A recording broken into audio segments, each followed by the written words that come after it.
Welcome back, guys. Now what's in this bag is actually, I think, super cool. It's pure rattlesnake skin, and I'm actually going to show you guys today how to just put them up on your wall or anything. This is mainly for use just to put on your wall or anything. This isn't to make it like a real smooth leather. This is just for mainly display, put it on your wall. It'd be super cheap. All I'm literally going to use is salt and pins. I'm pretty sure everybody's got everything else I'm using. So I actually caught these rattlesnakes, and in one of my previous videos I did a rattlesnake catch and cook. I caught 2 of them. And I'm about to show you guys a clip right now of what they were doing when I found them. And this was actually, I want you guys to finally try to resolve this right now, because there was big controversy on that video of whether or not they were mating or they were fighting for a female. I got all kinds of people saying this. At first I thought they were mating, then somebody changed my mind, they were fighting. Now I think they're mating. Back and forth. We're going to resolve this today. Mating, not mating. Comment that down below, and will you guys watch the clip. If you guys want to check it out, I'm also going to put the link to it up here. By your foot. Is that 2? There's 2 right there. Watch out! So we're out here in the deserts of southern Nevada. What we got here is 2 rattlesnakes mate. I can't do a very good Australian accent, but we got 2 rattlesnakes mating here. I'm gonna go touch it. These ones, honestly, you probably could grab them.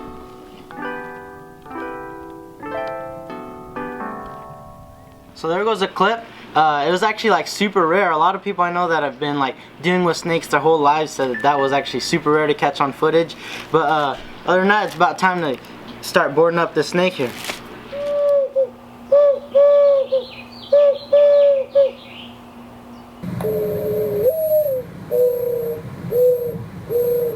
Sorry, I can't help but just get a little bit distracted every once in a while when I start seeing doves. There was a bird singing way up there. That was pretty cool. You're gonna need to flesh out your animal. So just grab a spoon. In here should be the pins, if I remember correctly. Let's see. Oh yeah, they're there. Okay, that's what you're gonna need right there. Some nice little pins. Oh! I also grabbed the sharp knife.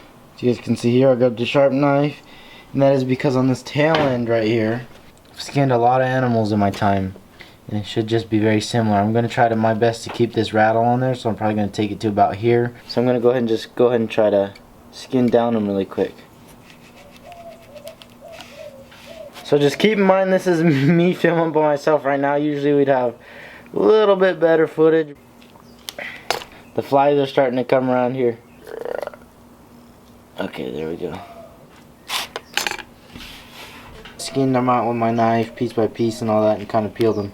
But now what we're actually going to do, the very next step to this whole process, is you get this spoon. I'm going to go ahead and flesh them out with it pretty much. Now for demonstration purposes, really quick, I went ahead and I pinned them up just like this. Peel, there's like flesh on the snake skin. Keep on scraping at it until there's none left on the hide. It's going to take a little while. So after just working on just this little square piece that I pretty much pinned up really quick, you can see how much of that gunk and stuff I got off the skin. This is what's going to rot on you here. Now this is why this fleshing part is probably the most important part of preserving your hide. And in reality, it's preserving just about any hide. The more you can get off, the better. And I'm just going to go ahead and finish fleshing out this entire snake really quick.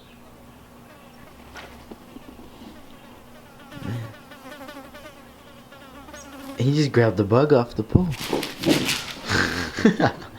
Good girl though, good girl. Protecting the house. You guys can see I'm almost done with the hide. You can see how much I've gotten off it. That's a lot of stuff. I wouldn't have never expected that much to come off this. I've only got this much more to do. But on these edges I kept getting a little tear. You could see there's one there. There's one little one right there. But for these edges, I recommend going this way. When you flesh going this way, it seems to just come off a whole lot easier, and you have no problem at all with a little bit of ripping in the hide. Now, I learned my lesson from that rip right there. Now I'm fleshing this way on the edges, and I'm not getting any tears, nothing at all, no problems. So I just finished fleshing out this whole snake, as you can tell. Like I mentioned before, once you flesh them, it's weird, like their hide becomes, like, you can move it a lot easier. It stays stretched out wider, it doesn't really shrivel. So right here is actually where I'm about to pin up the snake right now. I'm going to explain to you everything I'm doing as I do it. The side you're fleshing, aka the inside of the snake right here, has to be outward, upright. This is the side the salt's gonna go on. I'm gonna go ahead and stretch them as far as I can and put a pin on each side and make them as long and as wide as I can. As you can see, this whole snake is been spread and he's all pinned up now. So I've got myself some salt right here. All we're gonna do is, like I said, pour a lot of salt on them. I'm just gonna cover them up really quick with salt like that. This entire snake, as you guys can see, is covered barely. I'm probably gonna end up getting a little bit more salt just to make sure he's completely covered, like fully, just to be safe. But that should be plenty. Enough definitely to keep the flies off of them and everything for now. I can definitely feel it's already starting to pull some of that moisture out of the hide. That is exactly why we put the salt on there, to try to dry out this hide really quick. Now all that's left is like a waiting game. I'm just gonna come and check on it every couple hours, maybe every day or so. So it's 2 days later now.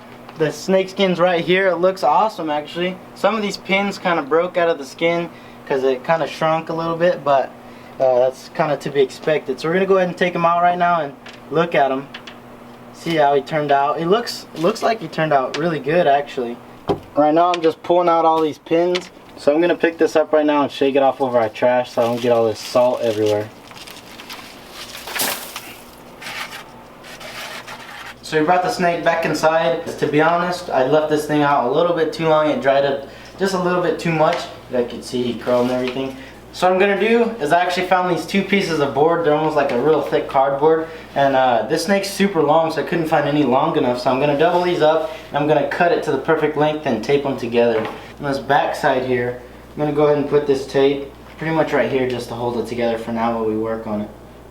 So I taped up this side right here and I also put a piece on this side. This is just to hold it together. All this will be under the snake, so you won't, none of it actually matters, but it's just to hold this together while I put the snake on. So all I got here is a hot glue gun, and I'm pretty much just laying some glue along the entire center of the snake. And we're just pretty much going to glue them on this board. So I've got the entire center of the snake glued down to this board now.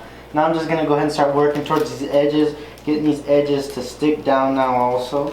Hot glue is hot, so you can even feel it kind of through this snake skin here. And I'm going ahead and just using the top to kind of flatten them out.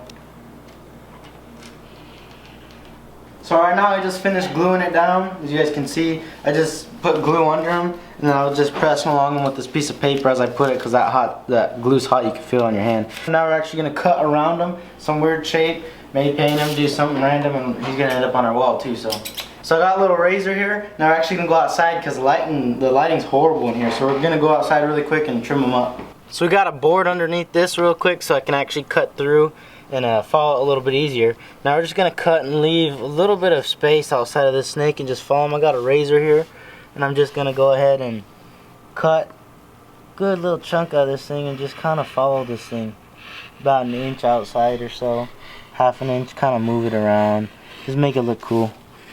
These blades didn't really work the best. It'd be better if you had a handheld one or a razor with a handle and everything, but these are what we found right now, and they seem to work fine for us.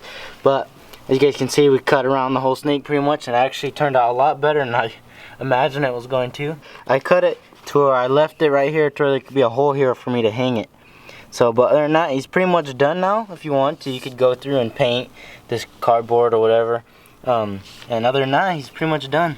Probably gonna put a coat of mopping glue on it, just like I do the skulls, just to kind of keep the dust off and make it look a little cleaner and a little shine all the time. It's not a crazy amount of work, but he turned out awesome.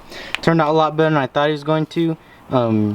Obviously the salt, we use salt and that's it. There's other ways people do it. We just use salt. Very simple, very easy, very effective. As you can see, the rattle still here and everything. It even still rattles. It'll still rattle if you shake the whole thing, so that's actually a really cool bonus to it. But overall, he turned out amazing. There's multiple ways, but this way obviously works, as you guys can see. If you liked how it turned out, I highly recommend it, and let me know if you use it. So this is the room right here. We pretty much got all of our mounts and everything, all our decorations. Now it's a little bit of a mess right now because I'm trying to scrounge everything up because we're actually going out of town. But I think this will pretty much be his resting spot right here. I'm just simply going to use a pin for now. Put him right directly under this javelina. Let's see, about right there should be fine for now. That's pretty much going to be his final resting spot, or until we can find out a better spot or a cooler spot. I think it actually looks pretty nice. It's a pretty cool little spot right there for him.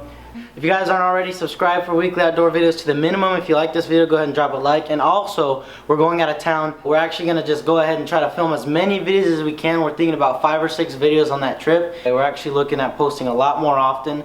And when I actually shoot all these videos, more than likely they're going to come out every other day. So you guys should look forward to that. A lot of things coming in the future for you guys. But other than that, I want to thank you guys for watching, and I'll see you outdoors.